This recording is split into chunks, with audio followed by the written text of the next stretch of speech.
mo. Aircon mo. Aircon natin. Hallelujah. O, di ba? Ganun lang kasimple mga kapatid pag ipa-aircon. O, dagdagan nyo lang yung isang aircon ko. Meron na isang malaking aircon ako ron. Dagdagan ko. O, idudunit ko rito mga kapatid. Dagdagan nyo yung dalawa. O, diba? Lalakay ka tayo. Kasi ang Bulacan, nagpaplano rin mapa-aircon ng mga kapatid. Amen. Tayo binibless ng Lord ngayon. Amen. Amen. Everybody say amen. Hallelujah. So, basta maging patuloy lang tayo na maging tapat sa Panginoon. Yan lagi kong sinasabi mga kapatid, ang katapatan natin sa Panginoon ay magdadala sa atin sa isang mabuti at maayos na pamumuhay sa ating buhay. At sabi ko nga mga kapatid, natouch nga ako kanina dahil may konting drama. Dahil sabi ko, way back mga kapatid ko, nung mabuksan natin ang gawain sa Bulacan, it was 1991 ata yun, hindi ako nagkakamali mga kapatid. Walang ilaw, kandila lang. Kandila lang, tapos paposting-posting kahoy, patrapal-trapal lang mga kapatid. Kaya sabi ko, minsan, pagiging tao, sabi ko, Lord, parang susuko na ako rito. Kasi pag-ising mo sa umaga roon, yung akita ka ng patay, kasi tapo na ng patay yung lugar doon mga kapatid. O, kaya nga marami doon naglalakad na patay. Magkagabi. Hallelujah. So may mga patay sinting ilaw doon, nangawala mga kapatid. So, sabi ko nga, purihin ang Panginoon dahil lumating talaga ang pagkakataon na binibless ng Panginoon. Ang pagpapalo ng Panginoon talaga mga kapatid, yung bibigay talaga ng kasiyahan. Kaya maalala ko nga si Brother Eddie mga kapatid, si Brother Eddie Diaz, pinapasan pa ako. Pag tatawid kami patungong Muson kasi pag nagkila ka ng tricycle, napakamahal, $1. So lakad na lang patungong Muson, tatawid namin ang mga pilapil mga kapatid ng Palayan. Minsan nasasawsaw yung sapatos ko, di ko makalimutan yung pinakamamahal kong sapatos, W. Brown yun. Nasawsaw sa butik mga kapatid. So, ganun lang. Pero, sabi ko nga, ganun ang panahon. Basta pagpatuloy lang tayo maging tapat sa Panginoon. Yung susi mga kapatid. Sabi ko nga kahapon sa seminar, pasensya na lang po sa hindi po nakasama dahil wala kayo balak sumama. Kahapon nga po, sabi nga sa seminar, napakaganda mga kapatid kasi talagang ang biyaya ng Panginoon napakasagana mga kapatid. Everybody say amen. Talagang ang blessing ng Panginoon nakakatuwa mga kapatid. Kasi nag-project na po yung ating humahawak ng care program natin. Darating dito yun mga kapatid, magdadala po dito ng tarpaulin para po sa ating proyekto na alam kong imposible para sa tao. Pero sa Diyos, walang imposible. Everybody say amen. Hallelujah. Basta ang sekreto, maging tapat lang tayo sa Panginoon. Huwag tayong maging lukewarm. Kagaya nga po ng mensahe po natin ngayon. Sige, hindi na po natin patagalin. In the book of Revelation, chapter 3, and verse 20.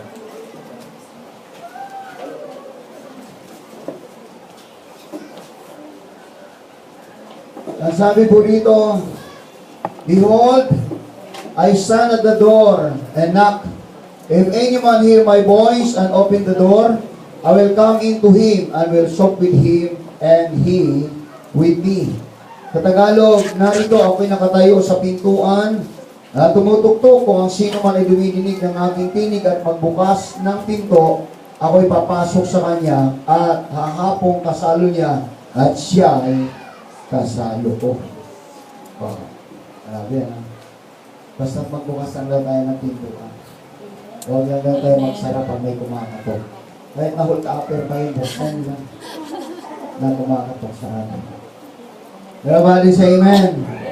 Hallelujah. Dakilang Panginoon, marami pong salamat. Your words of our praise, O God.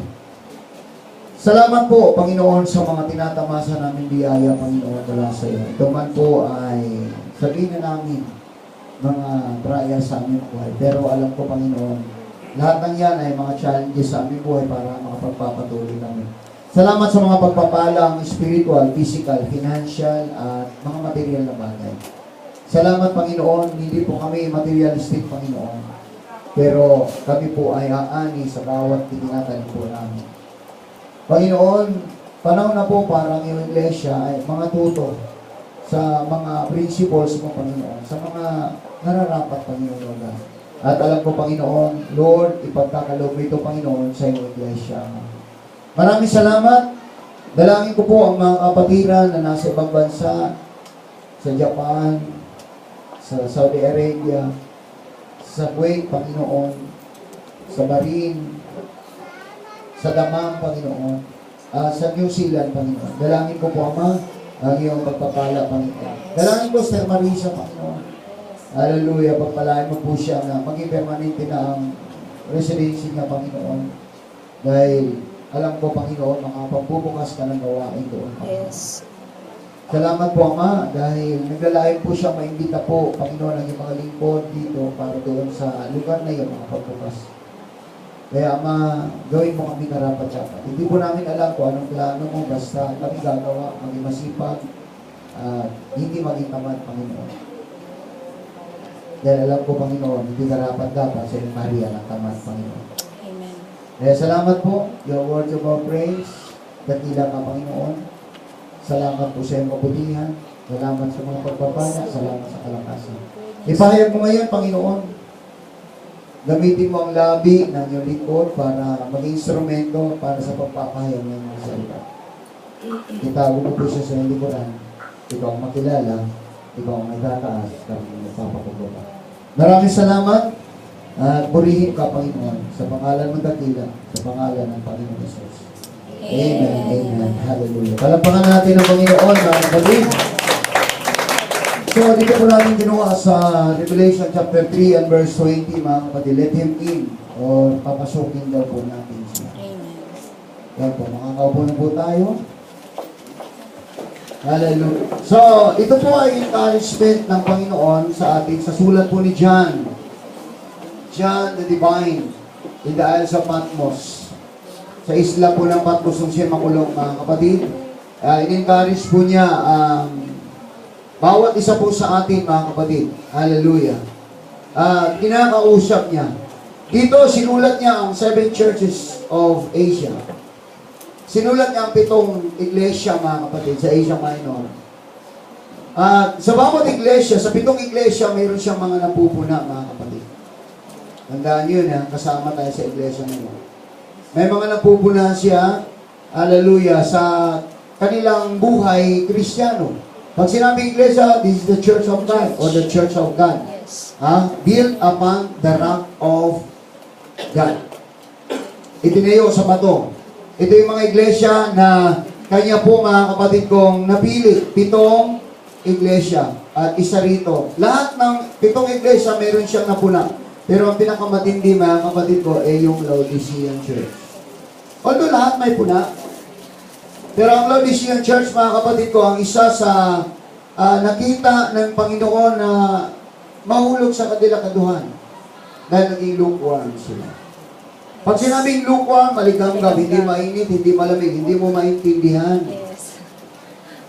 Hello. Amen. Hindi mo maintindihan, malakas ba o hindi malakas. Kasi lukewarm. Maligamgam, kaya nga hindi mainit, hindi malamig. Ang maligamgam, pwede kang sumauso ng daliri mo, maligamgam. Hallelujah. Kaya sabi ng Panginoon, di baling malamig, di baling mainit, huwag lang daw maligamgam ang paglilingkod sa Diyos. Ha? Di ba, tingnan mo, pag minom ka ng kape at maligamgam, parang walang kwentang inumin. Dahil gusto mo, mga kapatid ko, mainit.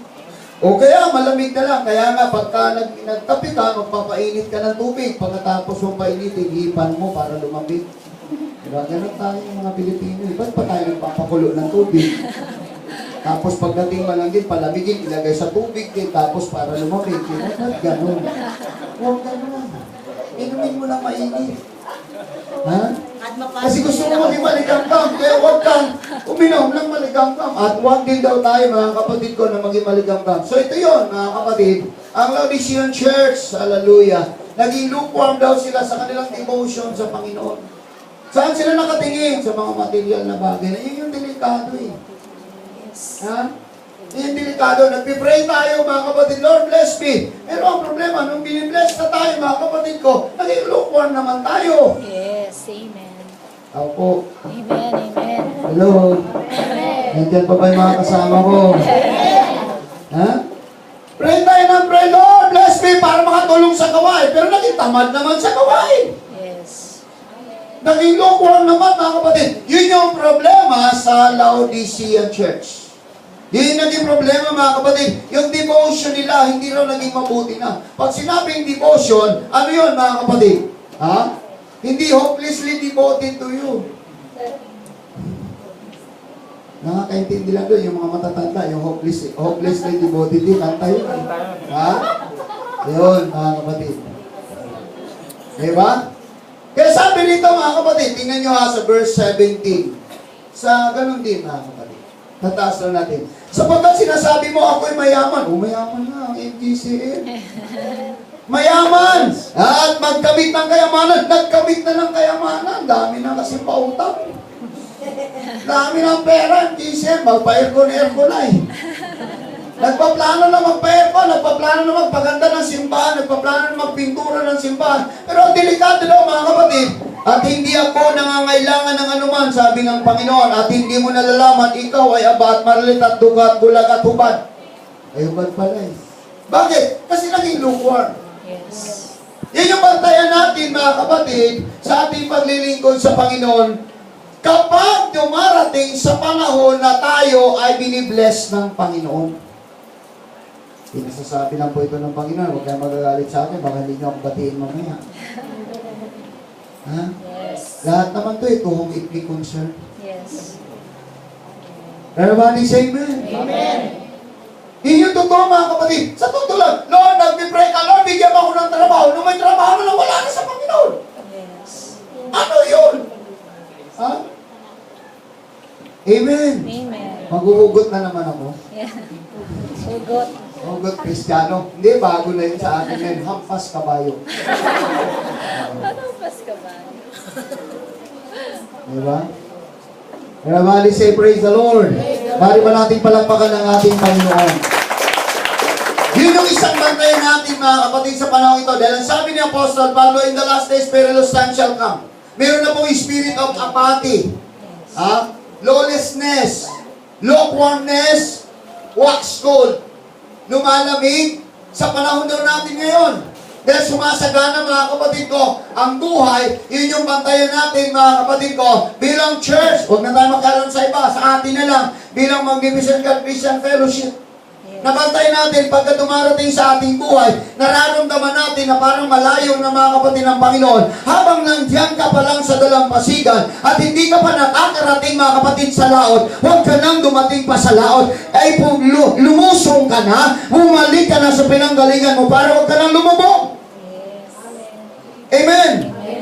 Nararamdaman natin kung kailan tayo nang hina. Nararamdaman natin kung kailan naging weak yung faith natin. Huwag na natin ay maging lumpang. Dahil sabi ng Panginoon, pag malagyamgam ka, idudura ka ng Panginoon. Uy, may idudura ka, tapos ang kabagsakan mo ay lupa.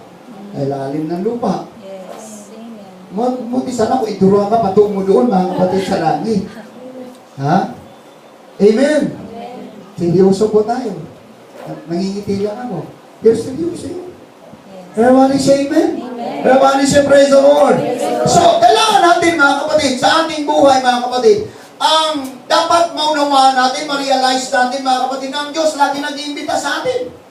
Hindi po ako nag-iimbita sa inyo, ang Diyos ang nag-iimbita sa atin. Sabi ng Panginoon, mga kapatid ko, sa kanyang mga alipin, o mga anak, mga alipin, pumunta kayo doon sa lansangan, mag-imbita kayo ng mga tao para sa dulang na ito. Yes. Bumalik yung mga alipin. Lord, malay. Tingin pansin. Awanin, Lord, awanin. Wala, ayaw nila, ayaw. Bumalik ang Panginoon, bumalik sila sa Panginoon. Sabi ng Panginoon, sige, dalhin mo lahat ng mga pingkaw, dalhin mo ang mga pilay, dalhin mo ang mga bulag, dalhin mo lahat ng mga tao walang silbi sa lipunan, lahat ng mga tao dalhin mo rito. At dito, ibibless ko ang mga tao ito dahil walang tumanggap. Mangangalit ang kanilang mga ngipin pagdating ng araw. Kasi ang Diyos lagi nag-iimbita. Yes. Amen. Iniimbitahan tayo palagi ng Lord, mga kapatid, dahil gusto niya magkaroon ng isang malalim na relasyon sa Kanya. Bakit, mga kapatid? Sino ang